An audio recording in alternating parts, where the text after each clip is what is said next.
नमस्कार, आप सभी का बहुत बहुत स्वागत। मैं हूं मनीष कुमार झा।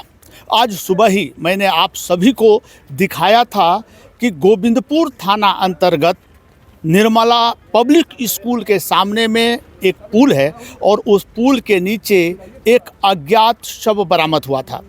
ग्रामीणों ने इसको देखा था, इसकी सूचना पत्रकारों को और पुलिस को हुई। जब यह बात फैली तो पता चला कि जो व्यक्ति का शव मिला है वह झरिया का रहने वाला है। उनके परिजन अभी हैं, इनका क्या आरोप है, पूरा मामला क्या है, उनकी जानकारी लेने का हम प्रयास करते हैं और आप तक पहुंचाने का प्रयास करते हैं कि जो घटनाएं हुई इसकी पुनरावृत्ति ना हो, इस तरह की कोई घटना ना हो, इसके लिए लोग किस तरह से अलर्ट रहें और काम करें। स्वागत आपका। हाँ, छोड़िए, आप बताइए, अपने बारे में बताइए, क्या था और ये घटना क्या घटी, इसके बारे में पूरा अपना परिचय दीजिए। मेरा नाम प्रमोद कुमार सिन्हा है जी। हम सुबोध का बड़ा भाई होते हैं। हम भगतडी झरिया का रहने वाले हैं। वो सुबह 22 तारीख को सुबह में यहाँ गाड़ी लोड कराने आया था। शाम को 5 बजे वो कागज़ बनाने गया था। ये भट्टा ब्लैक डायमंड है रमेश्वर बाबू का, और जुगल किशोर का वो काम करता है। और गाड़ी छोड़ने का काम लोडर का ही होता है सर। लेकिन जब वो गाड़ी का पेपर निकालेंगे, 5:37 में वो पेपर निकाला है। इनके यहाँ गाड़ी उसका एक लोड हो रहा था, लेकिन 2 गाड़ी किसी और का लोड हो रहा था। उसका पेपर भी सुबोध सिन्हा ही निकाला। जो अभिषेक यहाँ है साइबर वाला, वो बोला कि तीनों पेपर निकाल के वो लेके गया है। 5:45 में वहाँ से वो निकला और 5:50 में उसका स्विच ऑफ हो गया सर। और उसके बाद स्विच ऑफ होने के बाद यहाँ भीम सिंह एक नाम के मुंशी हैं, वो पेपर फिर बाद में फ़ोन किए तो स्विच ऑफ आया। फिर मैंने साइबर को फ़ोन किए, वहाँ भी स्विच ऑफ आया सर। उसके बाद भीम सिंह फिर साइबर गए। साइबर जा कर के सारा विवरण लिए, बोले कि सुबोध नहीं मिल रहा है। उसके बाद वो जानते थे इस चीज़ को कि हाँ सुबोध यहाँ पर नहीं आया। उसके बावजूद भी जुगल किशोर के कहने पे उस गाड़ी को ये लोग छोड़ दिए, पेपर बनवा के दूसरा पेपर निकलवा के छोड़ दिए। आज वो बच्चा का मर्डर हो गया है मेरा। समझ, उसका छोटा 2 बाल बच्चा है, 2 बेटी है, गरीब घर का लड़का है। अब उसका मुआवजा कौन देगा? जुगल किशोर का गाड़ी अगर आज रहता, उसका मालिक का गाड़ी, तो उसका मुआवजा का हम लोग मांग करते हैं। उचित उसका मुआवजा दिया जाए और उसका परिवार को सुरक्षित रखा जाए सर। साधारण भाषा में बताएं, चूंकि आपने जो बताया शायद हमारे अनेक दर्शक हैं जैसे समझ में नहीं आया। क्या काम करते थे वो साधारण भाषा में? वो सर गाड़ी लोडिंग कराते थे। किसका गाड़ी लोड कराते थे? वो सर सप्लायर जुगल किशोर अग्रवाल नाम है उनका, उसका वो वर्कर थे सर। और यहाँ से वो गाड़ी लोड होकर दूसरे जगह जाना था? हाँ, वो राजस्थान जाती है गाड़ी, कहीं भी राजस्थान है, यूपी है, यही सब में वो लोग माल भेजता है। वो कहाँ गया गाड़ी, या मनोज ट्रांसपोर्ट से गाड़ी आया, मनोज जी नाम है उनका, उनसे आप पूछ सकते हैं सर। तो दोबारा जब पेपर बना, ये जानकारी आपको किसने दिया? पहले उसने बनाया था, बाद में फिर से पेपर बना? ये जानकारी अभिषेक को जो साइबर वाला है वो दिया, और भीम जी भी बोले हैं कि वो पेपर हम लाए हैं। तो आपने साइबर वाले से ये प्रश्न नहीं किया कि जब एक बार बन गया था दोबारा बनाने आए तो कम से कम सूचना देना चाहिए था? आपका तो एक पेपर बन गया, दोबारा क्यों बना रहे हैं? हाँ, एक्चुअल में ऐसा होता है सर कि ये लोग साइबर वाला तो बोलते हैं क्या वो नहीं कहीं पर चला गया है, नहीं मिल रहा, तो वो दोबारा पेपर उसी पेपर को निकाल दिया जाता है सर। तो अभी जब आपको जानकारी मिली सुबह में किस तरह की घटना हुई, शायद मीडिया के माध्यम से ही जानकारी आपको मिली है? जी, मीडिया के माध्यम से। तो फिर आपकी प्रतिक्रिया, आपको क्या लग रहा है, आपका अंदेशा क्या है? हमारा अंदेशा है कि ये जुगल किशोर का भी हो सकता है। जब वो फ़ोन करते तो बोले उठा लेंगे, मार देंगे। आपस में लोग का लड़ाई होते रहता था सर। एक चीज़ तो है, दूसरा है कि यहाँ पर से ही लाश मिला है बगल से। 4 दिन से सर लाश, 22 तारीख को कांड है, लाश आज मिली है, जो आज 25 तारीख है। तो जुगल किशोर क्यों धमकी देते थे? कुछ बीच में कभी तकरार वगैरह कुछ बात हुई थी क्या? उसका वाइफ बोलता था हमको सर, हम तो इस चीज़ को नहीं जानते हैं, लेकिन उसका वाइफ अभी आ रही है, वो भी बता सकती है।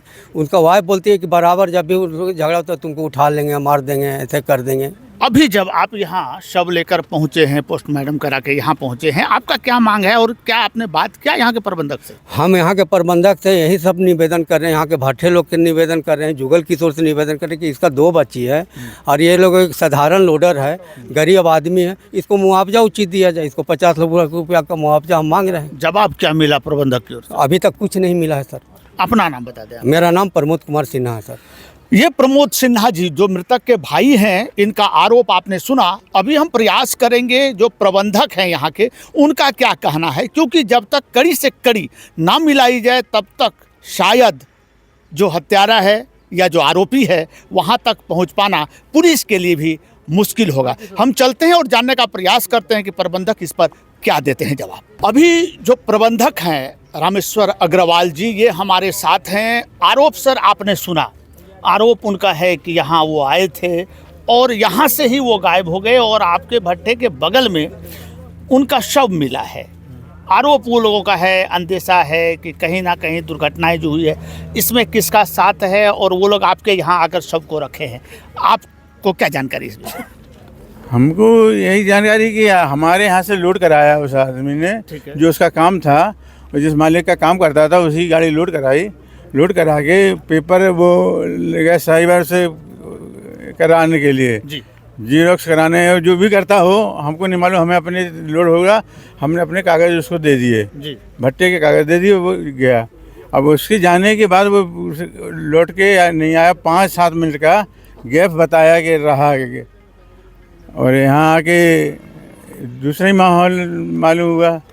ये कब जानकारी हुई आपको कि इनकी जो डेथ होगी, इसकी जानकारी कब मिली? हमको रात में खबर मिली। आज रात में? आज रात में नहीं, ये पहले जिस दिन गायब हुआ। और गायब की सूचना आपको मिली? कि तो इसमें सर एक आरोप है कि जब पेपर नहीं मिला तो दोबारा पेपर बनाने आप भेजे थे किसी को, क्या रीजन था? नहीं, पेपर तो उसको हाथ में चला गया था। जब वो एक्सीडेंट हो गया, जो एक्सीडेंट ही कहेंगे इसको, हाँ हाँ हाँ हाँ जी, बोला जाए। तो बस उसी में उसको पता चला कि सबूत नहीं आया, कागज़ पेपर ड्राइवर को दे दिए जाए। ये एक्सीडेंट ही मानते हैं, तो फिर आप लोग को कैसे जानकारी हुई है कि एक्सीडेंट हो गया, दोबारा पेपर बनाया जाए? दोबारा की हमारे पास नहीं थी सूचना। उनके भाई अभी आरोप लगाए, इसलिए मैं प्रश्न। नहीं, भाई उनका आरोप लगाए, वो तो लगाएंगे ही। अकेले हम लोग ऐसे किस्म के आपको नज़र आते हैं कि हम लोग मर्डर करें, हम लोग उसको मर्डर करवाएं। हमारी दुश्मनी नहीं थी, हमारा उससे प्रेम व्यवहार था और उसके बराबर और संपर्क था, अच्छा संपर्क था। मैं आरोप भी आप पर नहीं लगा रहा हूँ, लेकिन कोई ना कोई है जो इसमें भागीदार है, वहां तक पहुंचने का तो रास्ता साफ हो जाए। जरूर कोई ना कोई है, तभी ये घटना घटी। कोई नहीं होता तो कैसे घटना घटती? क्या ट्रांसपोर्टर से आपने संपर्क किया जब ये घटना आपको मालूम हो गई, लाश बरामद हो गया, इसके बाद क्या आपने ट्रांसपोर्टर से संपर्क करने का प्रयास किया, उसे बात किया? नहीं, ट्रांसपोर्टर से हमने पता किया तो मालूम पड़ा कि ट्रांसपोर्टर भी निकला है जांच पड़ताल करने के लिए। हमने रात में प्रयास करने के लिए अमतेज साहे को साथ लेके फ़ोन कर आया थाने में कि कहीं कोई रास्ते में एक्सीडेंट हुआ हो तो कहीं एक्सीडेंट न कर लिया हो।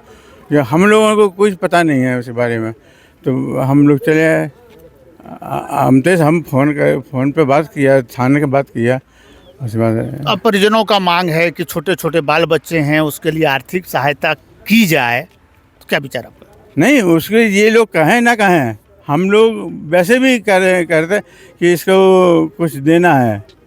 राशि अभी तय नहीं है, बात करेंगे? नहीं, आप बात करेंगे और सिंपैथी हो सकता है। आप जितना मांग रहे हो वो तो संभव नहीं है, 50 लाख और 60 लाख, ये तो संभव ही नहीं है, असंभव बात है। और जो भी होगी हम लोग बात करके और इसको खुश रखेंगे उसको। धन्यवाद सर, बहुत बहुत धन्यवाद आपका। अब बात अगर दोनों की करें तो जो उनका आरोप है और ये भी कह रहे हैं कि सिंपैथी है, सहानुभूति के तहत, क्योंकि छोटे छोटे बच्चे हैं, इनकी पत्नी है, तो कुछ ना कुछ आर्थिक सहायता ये करेंगे। इतना ही नहीं, इनका कहना है कि जितना ये चाहते हैं हो सकता है कि इन्हें खुश करने के लिए उससे अधिक भी दिए जाएं। अब ये देखने वाली बात होगी कि इसका जो आरोप है इनके परिजनों का कि हत्यारा कौन है, भले ही सिंपैथी के तौर पर, सहानुभूति के तौर पर कोई भी आर्थिक मदद करे, परंतु ज़रूरी यह है कि वहाँ तक पहुँचा जाए जो इस घटना को अंजाम दिया, ताकि किसी और का घर सुना ना हो, किसी और के माथे से उनके पिता का साया ना उठे।